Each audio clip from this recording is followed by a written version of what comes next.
اللہ فرماتے ہیں ہم نے حوا اور آدم کو نفس واحدہ سے پیدا کیا ہے. اکثر علماء فرماتے ہیں کہ حوا کو آدم کی پسلی سے پیدا کیا گیا. یہ کیسے ممکن ہے؟ یہ ہے قرآن حکیم میں میرے بھائیوں. اللہ تعالیٰ نے سورۃ النساء کے شروع میں ارشاد فرمایا اعوذ باللہ من الشیطان الرجیم بسم اللہ الرحمن الرحیم. سورۃ النساء آیت نمبر سٹارٹ کیا ہے. یا ایھا الناس اتقوا ربکم الذی خلقکم من نفس واحدہ.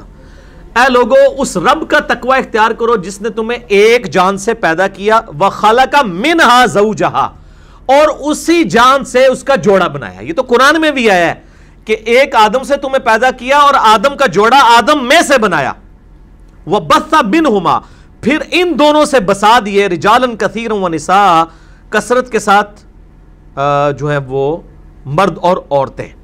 اللہ تعالیٰ ہمارا اس رب کی عبادت کرو جس نے ایک جان سے تمہیں پیدا کیا, اسی جان سے اس کا جوڑا بنایا. یعنی بخاری مسلم میں پھر ڈیٹیل آئی ہے کہ آدم علیہ السلام کی پسلی سے اماں حوا پیدا ہوئی اور پھر ان کے جوڑے سے آگے چلا. اب اس کی ڈیٹیل ہمیں نہیں, بلکہ اسرائیلی روایات میں ملتا ہے کہ صبح کے وقت ایک جوڑا پیدا ہوتا تھا, ایک شام کے وقت جو صبح کے وقت جوڑا ہوتا تھا اس کا جو میل تھا وہ شام والی کی فیمیل کے ساتھ اس کی شادی ہوتی تھی, شام والی کی کہ میل کی صبح کے فیمیل کے ساتھ. اس وقت ظاہر ہے وہ شرعی احکام اس طرح نہیں تھے. اگلی شریعتوں میں تو یہ بھی تھا کہ آپ ایک مرد دو بہنوں کو بھی عقد میں رکھ سکتا تھا. حضرت یوسف علیہ السلام کی والدہ اور باقی بھائیوں کی والدہ دونوں بہنیں تھیں آپس میں, دونوں حضرت یعقوب علیہ السلام کی عقد میں تھی. ہماری شریعت میں سے حرام کر دیا گیا.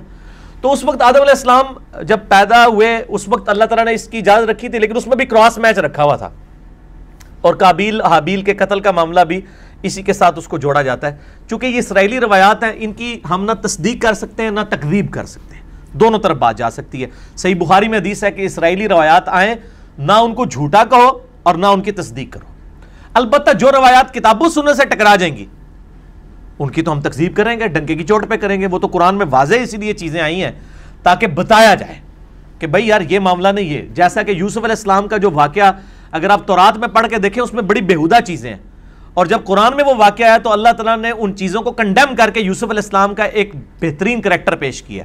اس کی بنیاد پہ یوسف علیہ السلام پہ جو جھوٹ باندھے گئے ہیں تحریف شدہ تورات کے اندر, علماء نے ظاہر تعریف کی ہے, ہم ان کو کنڈیم کریں گے. لیکن جہاں پہ ہمارے پاس کوئی نالج نہیں ہے تو ہم نہیں کریں گے. اس کمپیریزن کو اگر کسی نے پڑھنا ہے نا تو مولانا مودودی رحمہ اللہ کی تفہیم القرآن پڑھیں, انہوں نے کمال کر دیا ہے. سورہ یوسف کی تفسیر میں انہوں نے تورات کا سورہ یوسف کا بیان جو ہے حضرت یوسف علیہ السلام کی بایوگرافی اور قرآن کو کمپیئر کیا ہے, اور یہ کمپیریزن اتنا حسین ہے کہ ڈاکٹر اسرار صاحب کی ویڈیو ریکارڈڈ ہے بیان القرآن میں سورہ یوسف کی تفسیر میں کہ میری زندگی جس نے قرآن کی طرف بدلی وہ تفہیم القرآن میں سورہ یوسف کی تفسیر تھی مولانا مودودی کی.